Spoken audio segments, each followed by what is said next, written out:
We're watching Wall Street, where the closing bell rang just moments ago as investors react to President Donald Trump's new 25% tariffs on auto imports. So the Dow landing in the red. Ford fell more than 3%. General Motors fell more than 6%. So let's take a look at our interactive stock market heat map. This is brought to us by FinViz. So it shows the top 500 stocks. All of this right now is in real time. So the red obviously indicating the stock is down. Green means it is up, and the size of the box that represents the market cap. So the 25% auto tariffs target imported cars, including passenger vehicles and light trucks, as well as imported parts, including engines, transmissions, powertrain parts, and electrical components. And keep in mind, one vehicle component may cross the U.S., Mexico, and U.S., Canada borders up to 8 times before reaching final assembly, according to eMarketer. All right, that's something new I just learned there. So let's bring in CBS News MoneyWatch correspondent Kelly O'Grady. So, Kelly, if I'm in the market to buy a car, I'm sure this is a question people always ask, do you buy it now or do you wait? What do we do? So potentially, I'm never someone that says go out and panic buy, because I feel like you never get a good deal if you're coming to the table with that mentality. But look, this goes into effect April 2nd, so that's Wednesday of next week. And then the revenue, the tariffs start to get collected the very next day, April 3rd.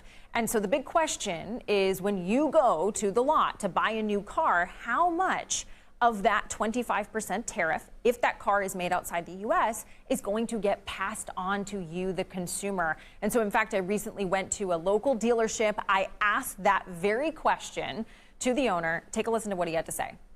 I think the manufacturer has no choice but to pass that along to the consumer, because they need to drive profits. How quickly does that get passed on to the consumer? Anything that has not been shipped yet or is at the dock that's getting shipped into these ports that's ultimately going into a vehicle to be manufactured, it's immediate.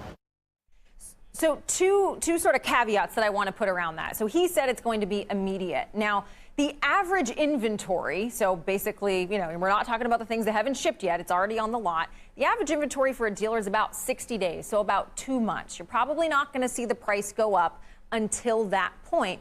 The second thing is that for cars that are coming in from Mexico and Canada, and they're protected under that very important trade deal between Mexico, Canada, and the U.S., it's called USMCA, the tariffs are delayed. We don't have a time on the calendar, because the White House is trying to figure out how they're going to assess how much of a particular car is made in the U.S. Then they're only going to tariff the part that is not made in the U.S.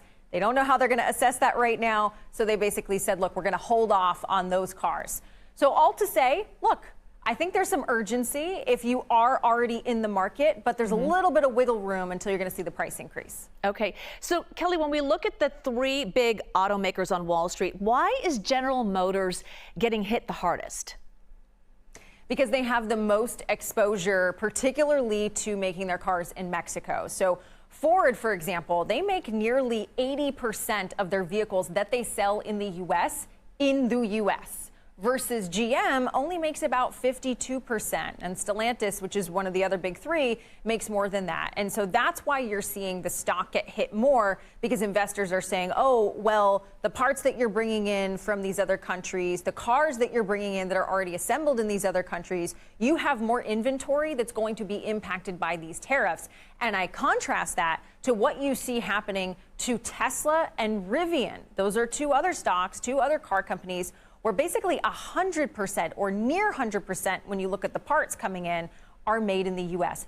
Both of those stocks were up. So basically the exact opposite of GM, Jules.